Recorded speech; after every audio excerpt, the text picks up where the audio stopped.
Hi, and welcome to Women's Sports Updates. I'm Lucy Green, and I'm joined with Fiona McHugh and Katie Jamroga, and today we're going to be covering National Women's Soccer playoffs. So, let's start with the quarterfinals. What did you think about them, Fiona? Yeah, the quarterfinal round was wild. There were 2 stoppage time equalizers, 3 extra time matches, and a penalty shootout that led to arguably the greatest team in league history being upset by a number 8 seed. And that's the Kansas City Current. Kansas City came into the postseason ranked number 1, and they had a record-breaking season, Lucy. They were the greatest regular season in NWSL history. They had 65 points, 21 wins, and 13 goals against. Heading into the quarterfinals, they were missing some of their key people. They were missing their MVP, Shawinga, and one of their breakout forwards, Michelle Cooper. So without this offensive firepower, even though a lot of people are calling this game a huge upset, I'm personally not surprised by it. Gotham's a really talented team, and they've got a great goaltender in Anne-Katrine Berger. So I thought their number 8 seeding was pretty surprising, and I feel like it was a game of margins. To me, it's really not that surprising that the Current lost. So heading into the semifinals, Katie, what were you surprised by? You know, I honestly wasn't super surprised by any of the results. We had the Washington Spirit winning on Saturday, and we obviously had Gotham winning on Sunday. I didn't think really either of these results were super surprising to me. But on Saturday, we have obviously Washington versus Portland. Washington took home the dub 2-0. This is going to be their back-to-back NWSL championship after this game. But U.S. Women's National Team star Trinity Rodman, she's still listed as injured coming into this game. She's obviously brought a lot of talent to this team. So she was listed as questionable. She did get some playing time at the end of the game. But honestly, especially towards the beginning of the game, we can see that Washington's dominating on ball possession, and they have beautiful ball movement. The one thing I will say about Washington's offense is that they do like to play very narrow. So this honestly gave the Portland defense an upper hand when it came to playing on them, especially in the beginning, because Washington does do a very narrow offense formation, but they made it work. And at the 26th minute, the Washington striker Gift Monday, she gets a pass from forward Rosamond Kouassi for a goal with no goalie. They cross it right in front of the goal. That's going to be the first goal for Washington. And then in the 82nd minute, Portland defender Sam Hyatt tries to pass back to her goalie Mackenzie Arnold, but the pass is slow, and Croy Bethune of Washington, she capitalizes on this, takes the ball right through Arnold to the net with the no goalie shot. So those are both of Washington's goals. And I think what Washington used to their advantage was just capitalizing on those mistakes. Portland made very choppy, very quick mistakes, and Washington capitalized on that. They played a really clean offense, even though it was narrow, and they overall had a really quick play. And then we have on Sunday, the Orlando Pride versus Gotham FC. Gotham obviously wins 1-0. And they have U.S. Women's National Team stars midfield Rose Lavelle and forward Emily Sonnet in their back pocket. And I was honestly surprised by this game, Fiona, because Orlando seemed to be dominating ball possession for most of the game. Even watching the highlights, it looked like it was kind of just Orlando. And it seemed to be a purely defensive game for Gotham, but they pulled it out. They got the win. In the 96th minute in stoppage time, midfielder Jaden Shaw took a shot off the free kick, and that was Gotham's first and only goal. So they did manage to take home the win. I think these are 2 great games. The stage is set for finals. I think it's going to be very interesting. But Lucy, who are some of the key players we need to look out for in these final games? Yeah, so I have 3 players in mind going into the finals on Saturday. But first, as you said, Gotham midfielder Jaden Shaw. She had the free kick that made it so Gotham could even make it into the finals. And she started the season with North Carolina Courage, but with a $1.25 million transfer. She's only been with Gotham since mid-September, and she's made such an impact on this team. And she's also the youngest player in NWSL history to reach 15 career goals. Next up, I have Trinity Rodman, who's on the Spirit. She's coming back from that sprained MCL, like you said, and she got a few minutes in the semis, but she's looking forward to being able to prove herself because this will be her final game before she goes into free agency. And then lastly, I have Kate Weisner. She's a defender for the Spirit. She's been really consistent. She's a young player. She was drafted last year, and she's been very consistent in this inaugural season. But yeah, we have Gotham versus Washington, and the last time that these 2 teams faced each other, it was on October 7, where they tied scoreless. Despite being an 8th seed, Gotham is undefeated against the Spirit this season, and they have yet to let them score. We'll see how this one shakes out. But what are your guys' predictions for the scores? Yeah, I honestly could see this matchup going like a tie, 1-1, with I think Gotham might pull away in PKs.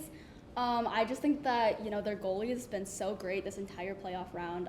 So I feel like she could really make a huge difference. And I think Gotham's defense they're solid. I think it's going to make a difference. Yeah, and Katie, what do you think? I don't know. I definitely have Washington winning this one. I mean, if you look back at the semifinal game, Gotham pulled out the win, but very narrowly. I mean, they didn't have ball possession, like I said. It was very, very small portions of the game they were able to get those scoring opportunities. So I definitely think it's going to be Washington. They have very clean, very organized play all throughout the field and all throughout the game. So I think, even though I think it's going to be a very low-scoring game, like 1-0, I think Washington's going to take it home. I'm going to have to disagree with you on Katie that I think it's going to be Gotham on the end of it winning 1-0, but very close. I'm going to agree, but I think they have the underdog, feisty energy that's going to carry them through. But yeah, that's been our segment on National Women's Soccer Championship. Up next, we have Baylor, Guy, and Adam covering NCAA Volleyball. Thanks, Lucy. Adam Preddy here, joined with Baylor Dejan and Guy Franklin on Women's Sports Update. We'll be talking college women's volleyball. Now, the season has been wild, to be frank. And a lot of teams are surprised, but can we focus on the disappointments? Let's start off with Penn State. Last year's national champions, they lost only 2 games the entire year to Wisconsin and Pitt, who are 2 of the top teams in the program, or in the country, I would say. Dominant. Now this year, they're unranked. They're 15-11, 9-7 in conference play, and hear this, 4-8 in ranked matchups. Guy, what are they doing? Well, I think this is just water finding its level. Obviously, they're going to be really highly ranked after winning that natty last year, but when you look at who left, the players that they've lost throughout the year, it just makes sense that they wouldn't be as good as we expect. And I think part of that is getting that inflation from winning last year.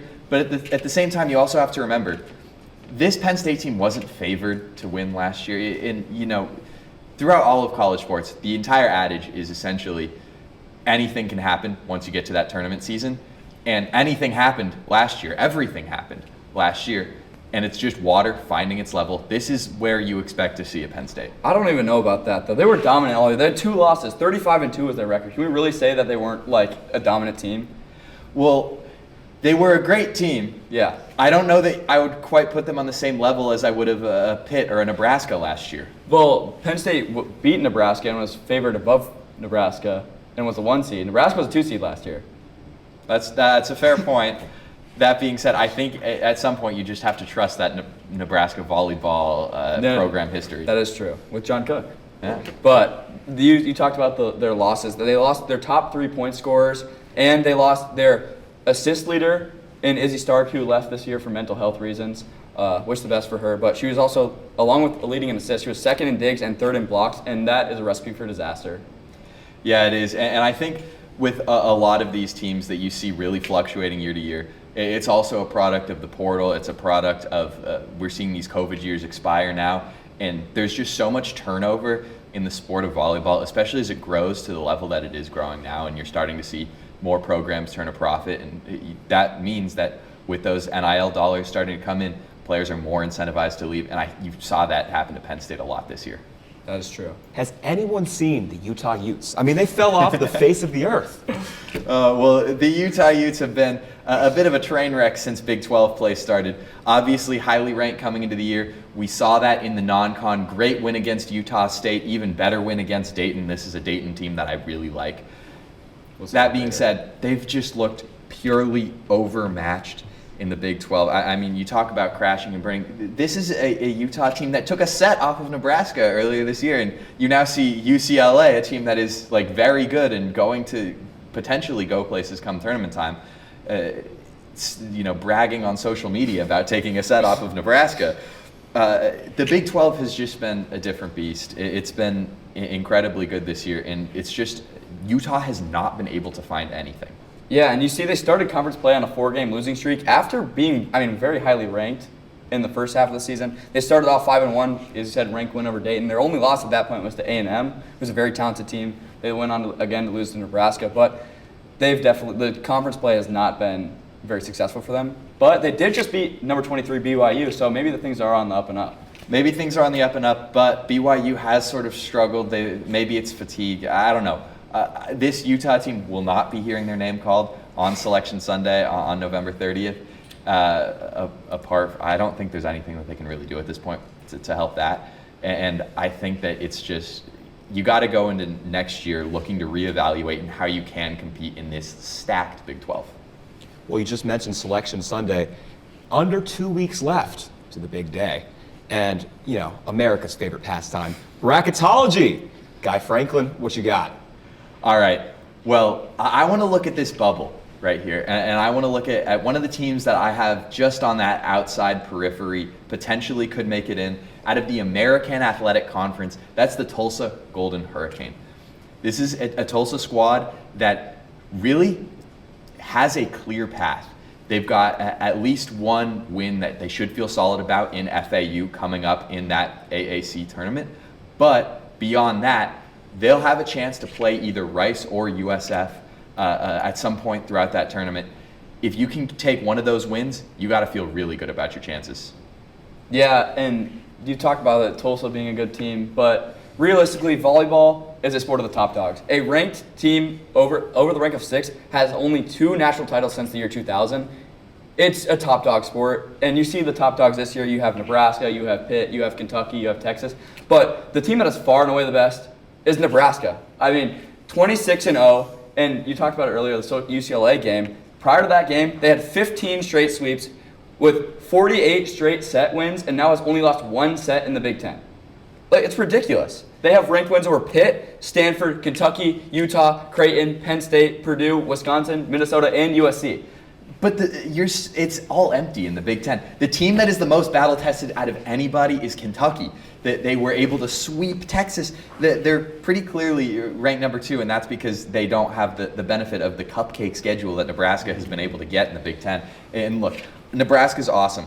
I think we'll see them potentially playing against Kentucky in that final game.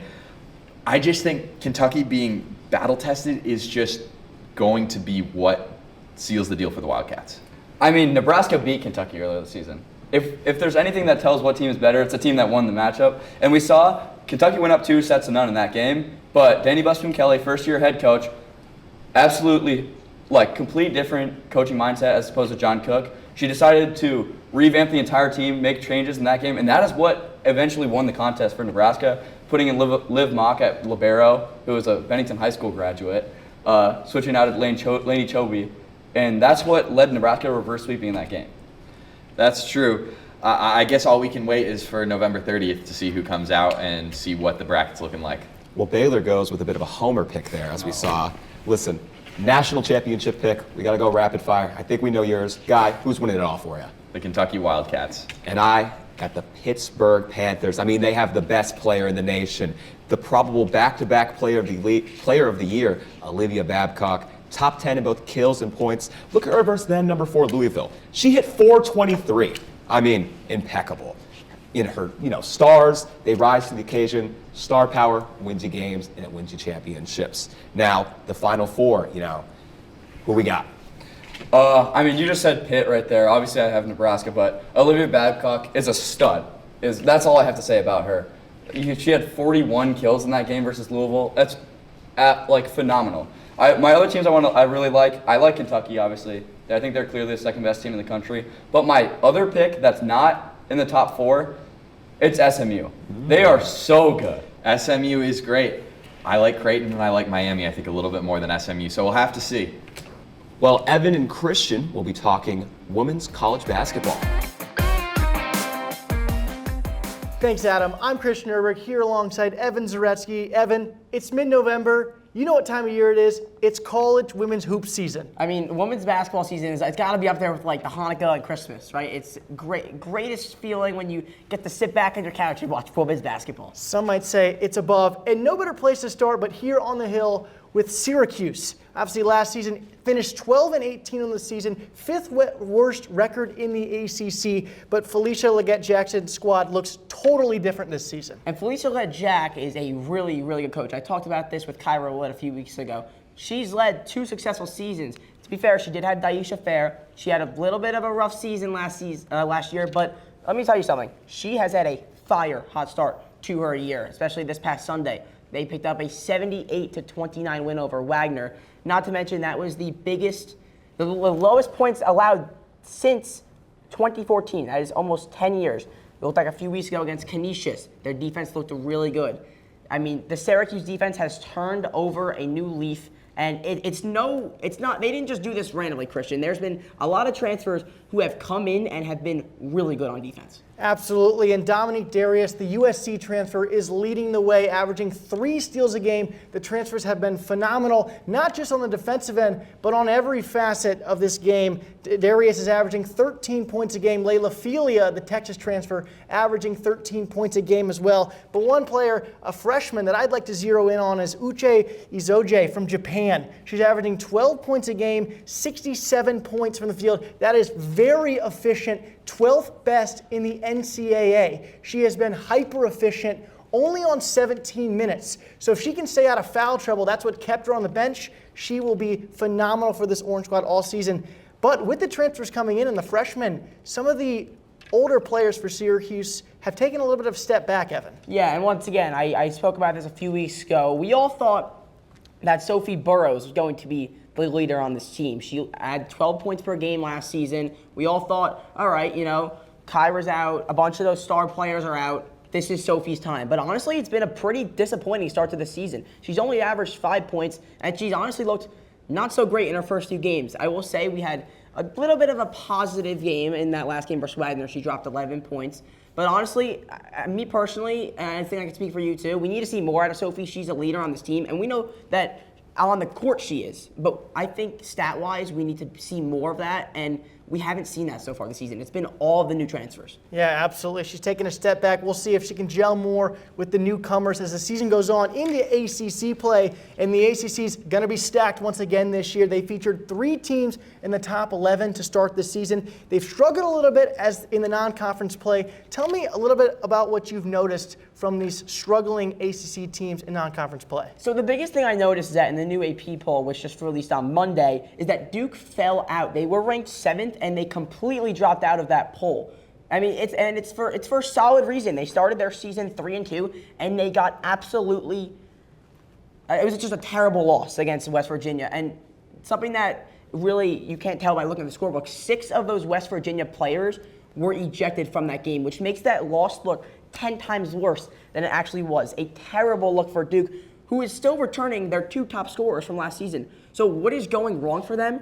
I don't understand. I don't understand how they're going from that, how good they were last year. They didn't lose too many key pieces, and they've had a really bad start to their season. Yeah, it's been a rough start for the Blue Devils. For Pitt as well, it's been a rough start as well. They just recently lost to Division III Scranton the other day. Not an ideal start for the Panthers as well. But let's move on to maybe the positives in the ACC. We've talked about the negatives. Who do you see being the front runner this season in the ACC? I mean, I have to go with Notre Dame here. They have by far the best player in all of NCAA women's basketball in Hannah Hidalgo, who in her first 2 seasons averaged over 22 points per game. But Christian, if you thought that was good, what she is doing this year is off the charts. 28 points per game is her total so far, and she is averaging 7 steals a game, not to mention in one of her most recent games, 16 steals. That's like when you're playing NBA 2K and you just click on PlayStation, you click the square button. You're on rookie mode. You're on rookie mode. Yeah. It is insane to see what she has been doing, and I simply think that she is the sole reason why this Notre Dame team is going to win the ACC. Yeah, it's tough to argue with that, Evan, but I know I've talked bad about the Blue Devils so far in the show, and you have as well.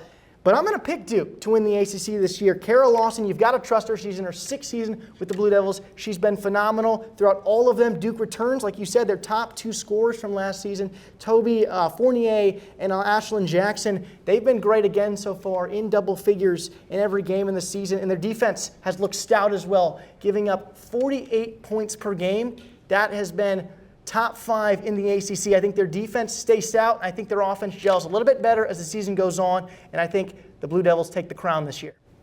Well, we've talked about the ACC. We've talked about teams that impress us, but let's talk about on a little bit of an individual level, Evan. Who do you think has stood out the most? Who do you think is your National Player of the Year candidate so far this season. I mean, Hannah Hidalgo is definitely up there, but another woman I have my eye on is Audie Crooks, who has been spectacular so far this season. She's someone who, when she gets down in the paint, you cannot stop her. She's averaging 25 points per game and 7 rebounds. She dropped 43 and 7 over Valpo a few days ago. But Christian, let's not forget, people don't know this, that she had a 60-point game in high school, and it is really cool to see her translation. Although she is a junior, that translation to the college level has been really impressive for her.